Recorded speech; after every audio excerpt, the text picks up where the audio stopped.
aí, gente, sejam bem-vindos ao primeiro Filocast. E hoje a gente vai falar sobre linguagem e cultura. É muito louco esse negócio de linguagem, né? Tipo, a gente nasce e aí depois de um tempo, tipo, uma criança ela começa a associar as coisas. Tipo, o carrinho é o carrinho, tipo... Papai, mamãe, comida. E a gente vai associando tudo, né? Quando a gente é criança, por exemplo. Não só quando a gente fala, mas o brinquedinho que faz som. O brinquedinho que pisca, assim. E aí você vai associando. Aí mais velho você aprende a falar isso, né? Com um aninho ali, mais ou menos. E muitos gibis da Mônica, eu lembro que eu lia muitos gibis. E aí, tipo, tem muita onomatopeia, né? Assim, das coisas. Tudo tem um crack. Vrum, vrum e tal. A gente vai associando, né, o som, as coisas, as pessoas. E tem uma parte do livro que fala que a linguagem ela não serve para expressar o pensamento, ideia, mas sentimentos, né? É aquilo que a gente está sentindo na hora. É muito louco isso. Que o Casper ele não sabia, né? Ele não sentia, ele não pensava, ele não falava, ele não tinha uma linguagem. Não só verbal, mas ele não expressava nada. Ele era assim, parado e tal, não falava nada, não pensava nada. Ele não tinha nenhum estímulo ali. E quando ele foi colocado em um meio onde, tipo, as pessoas induziram ele a começar a falar, tipo, as crianças, pra que ele associasse, né, usasse a simbologia, começaram a ensinar pra ele músicas infantis. E aí que, tipo, ele repetia, mas ele ainda não começava a ver sentido naquilo. E quando ele começou a conviver mais com as coisas, ele foi associando. Sim, ele foi se adaptando, né? E tem também uma situação do livro que é todo o progresso humano no pensamento e na experiência aperfeiçoa e fortalece essa rede. Essa rede é a rede simbólica. Os mitos, a linguagem, a arte, a religião, tudo isso é uma teia, assim, é uma rede que forma o ser humano hoje. Sim. Porque o ser humano é simbólico, né? A gente vive de símbolos e signos. Quando o Casper foi colocado na sociedade, ele não entendia, tipo, o significado das coisas. Nem das palavras. Nem das palavras. Porque ele não passou pelo processo de aprendizado e socialização necessária, né? E, tipo, tem uma parte, acho que é quando... Acho que são padres daquilo, né? É padre aquilo? Alguma coisa da igreja, eu sei que era. Não sei exatamente o que... Quando eles foram lá onde o Casper tava, eles perguntaram se ele já tinha alguma noção de Deus, ou se ele já tinha buscado alguma coisa que levasse a alma dele, né? Quando ele tava no quarto.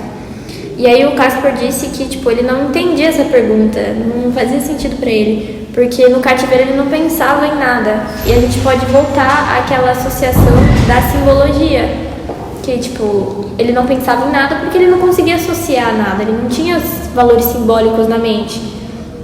E por conta disso, ele foi visto, tipo, como uma pessoa estranha, uma pessoa não normal, né? Ele tem uma cena da maçã também, que ele não entendia por que a maçã não tava pensando quando ela ia cair ou não. Quando ela ia dar um pulinho assim ou não. Pra ele aquilo não fazia sentido.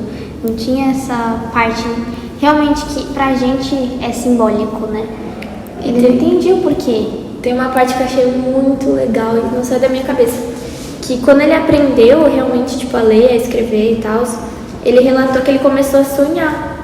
Tipo, verdade. Porque... E aí eu não sei se é tutor, eu não sei o que é, mas um cara que, tipo, ensinou ele a começar a andar e tal, falou pra ele que, tipo assim, porque você antes não diferenciava o sonho da realidade. Ele não conseguia associar. Essa rede simbólica pra ele não fazia sentido. Ele não tinha isso. Ele não pensava. E a gente pensa muito que essa parte lógica e de raciocínio nosso é biológico. Tipo, isso é humano. A gente pensa no humano como um ser racional. Mas se você tira toda essa base de socialização, esse universo simbólico, você tira toda essa parte racional, porque quem não tem isso não pensa. Sim, imagina se você tivesse vivido em um cativeiro assim como ele viveu, sem contato com ninguém. Você não pensa em nada, você só vai ficar lá olhando na parede. E a gente tem muito isso de, não, é biológico, isso é humano. Sendo que não é bem assim. E a gente acaba não tornando um ser racional, mas um ser simbólico. A gente depende de símbolos para nos caracterizarmos como humanos. E a nossa condição, né, onde a gente é posto, tipo, nos condiciona a falar, porque desde criancinha, tipo, mamãe, A gente já papai. aprende mais. Então, tipo, é algo que a gente é induzido, né? E tem uma parte do livro que diz que, tipo, o que perturba o homem não são as coisas, mas são, tipo, o que ela pensa, são as fantasias a respeito dessas coisas. Tanto que, tipo, teve uma hora que, eu não lembro quem foi agora, mas alguém, tipo, mostrou pra ele o fogo, tipo, e aí ele não conhecia o fogo, né? E ele pegou e encostou no fogo. Então, tipo, ele não tinha o pensamento, ele não conseguia fantasiar esse tipo de coisa. E você estava falando que ele tinha medo do fogo, mas não tinha medo do fogo, mas tinha medo de uma galinha. E a gente, né, tem a concepção de que a galinha não precisa ter medo da galinha, a galinha não vai fazer nada, mas o fogo pode te queimar. Pra você ver como essa noção de medo é muito simbólica. Tem gente que tem medo de altura, tem gente que pula de paraquedas. É muito simbólico, isso não é humano. Tipo, a gente fala muito do instinto humano. Mas o que seria o instinto humano? Ele poderia ter o instinto de não encostar no fogo. Ele também poderia não ter medo de altura. Por exemplo, Ele não tinha essa noção. os povos indígenas. A gente tem muito medo dos animais, os povos indígenas não. Não, verdade. E a gente coloca isso com... Não, isso é o instinto humano. Será que isso realmente é biológico ou não? Essa é social ou você nasce com isso? Porque, por exemplo, quem nasce em uma cidade, a pessoa não é colocada na condição de ter que lidar com, sei lá, uma onça. Você não tá andando na Avenida Paulista e você vê uma onça passando na rua. Agora, um indígena, sim. Você é colocado em uma situação onde você precisa lidar com esse tipo de coisa. Questão de região, né? Por exemplo, o pessoal que é aqui de São Paulo e o pessoal que é do Mato Grosso do Sul é Pantanal ali. Muitas vezes eles estão acostumados com alguns animais que até invadem as casas, mesmo nas regiões mais afastadas, né, da área de pântano e tal. Mas eles estão acostumados com isso. Agora, se isso acontece em São Paulo, gente, meu Deus do céu. É surreal isso. Eles se sentem... Óbvio, pode até ter medo, porque, é um animal muito maior que você, mas não é um medo paralisante. Pra gente porque uma onça ali, meu Deus do céu. É muito simbólico isso. Ou seja, o Casper, ele vive no seu próprio mundo, com sua própria noção de realidade, deixando com medo. Ele não tem essa noção.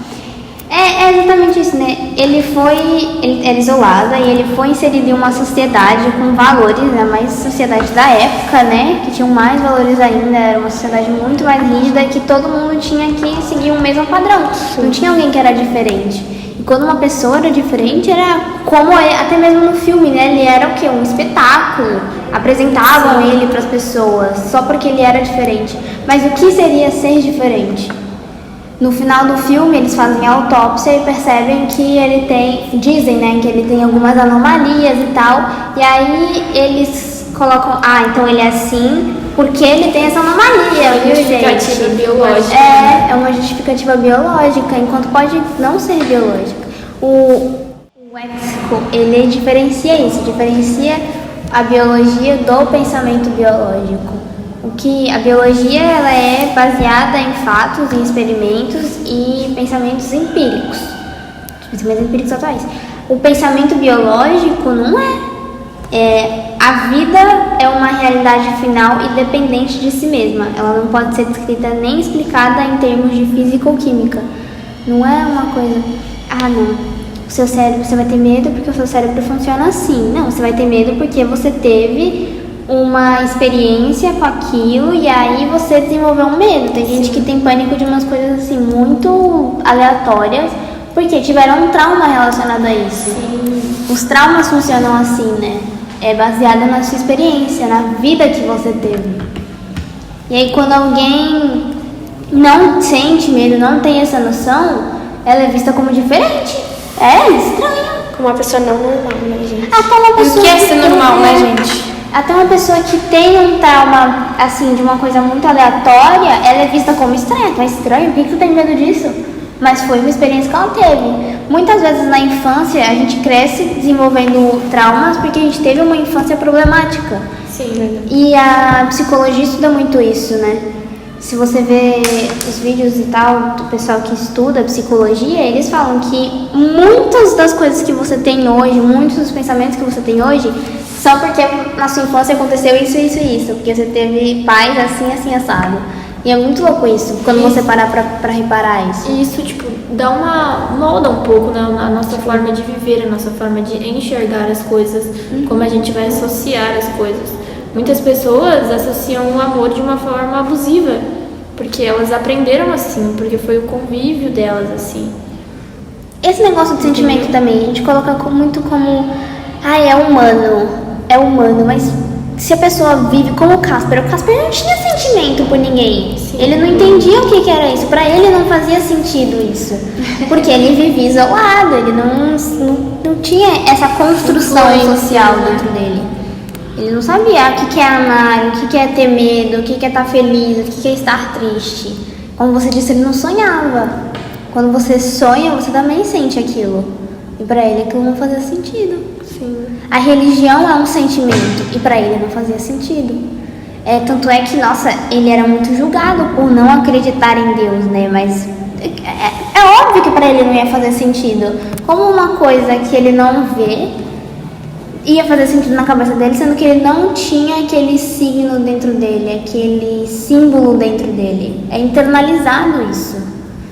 E quando a gente olha pra cultura também, você percebe que, por exemplo, tem muito brasileiro que acha a cultura oriental estranha.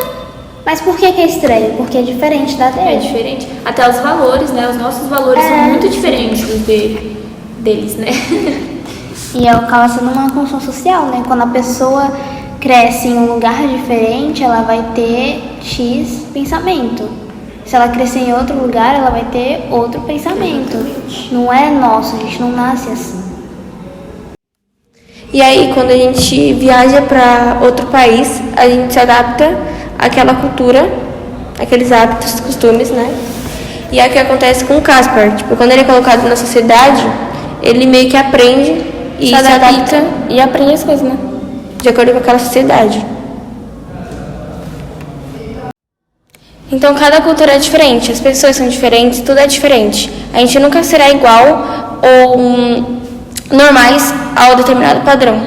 É por isso que a razão é muito pouco adequada para falar do humano, porque também tem toda essa parte simbólica. Então, ao invés de definir o humano como um animal racional, seria mais adequado definir o humano como um animal simbólico. E é isso, gente. Esse foi mais um Filocast. A gente espera que vocês tenham gostado e a gente se vê no próximo episódio. Tchau! Tchau!